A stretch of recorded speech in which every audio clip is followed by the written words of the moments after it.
Hi. So, firstly, we are going to talk about the uh, the things that have shaped. In brief, I'm gonna try to explain this from my understanding the best that I can. Uh, I have my notes here. That there's two kind of like influences upon what we consider to be modern Kabbalah. Because yes, there's like a long history, but I'll go more into that in subsequent videos. But right now we're going to focus on uh, Chabad Lubavitch, which was established in 1772 by Rabbi Shneur Zalman of Liadi. It was a Russian town known for brotherly love. So basically, like the name Lubavitch is like our city, Philadelphia, in meaning. I don't know about, I've never been to Lubavitch. I have been to Philly. Um, Contemporaneous to the founding of our United States of America. So, kind of to set the historical context. And of course, you can think about like all of the things that the founding fathers may or may not have been involved in themselves at that time. It is Messianic Judaism. So they do not believe that the Messiah has come, and moreover, they are actively working toward getting the Messiah to come here. And there is a focus on doing this through Kabbalah.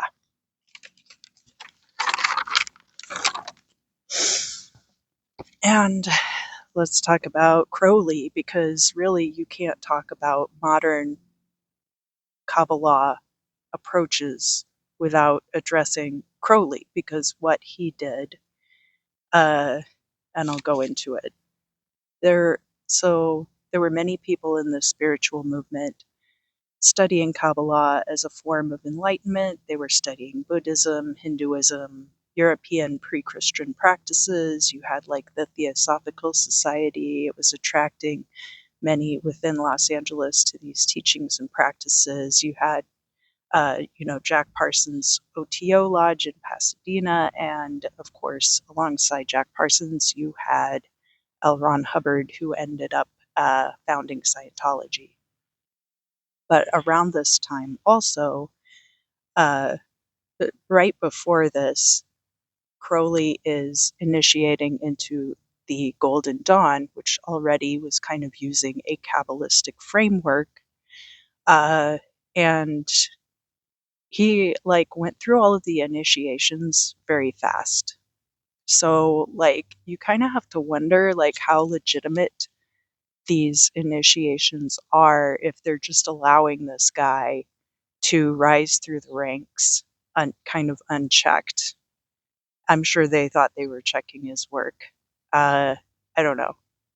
I have obviously I have opinions about that. So those are opinions, and we'll just try to stick to like objective material. And the Kabbalistic symbolism was already like kind of codified into Golden Dawn with Israel Regardie's work. But what Crowley did was create the book 777, which is all of the correspondences.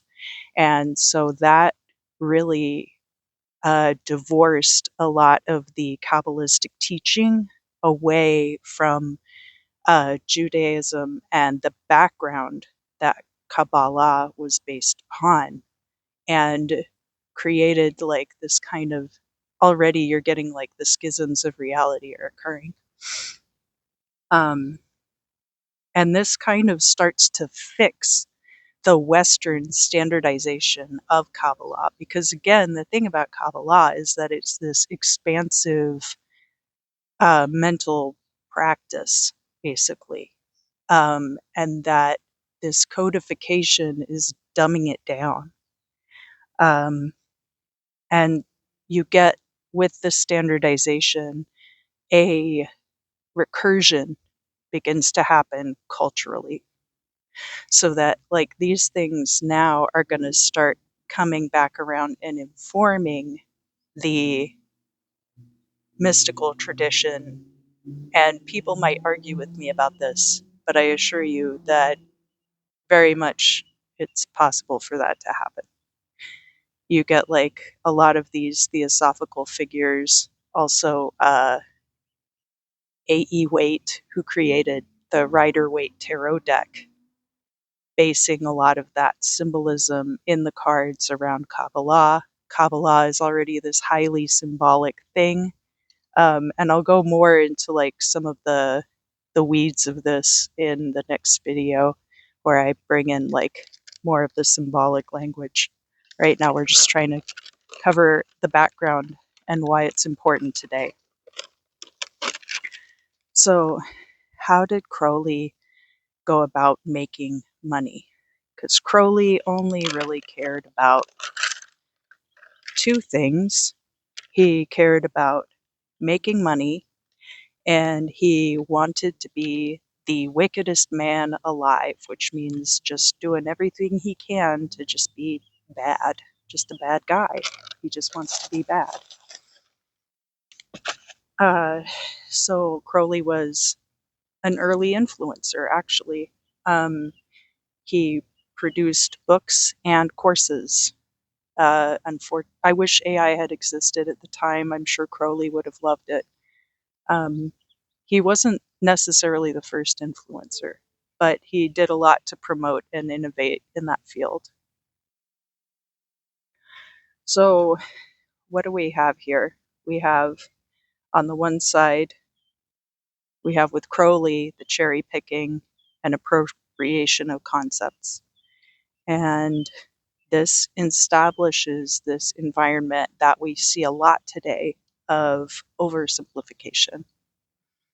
And then on the other side of it, we have the Messianic Judaism, which is pushing for a disruption in the world order to benefit a certain group of people. And that is what I'm going to cover in this first video. And I will see you for the next one.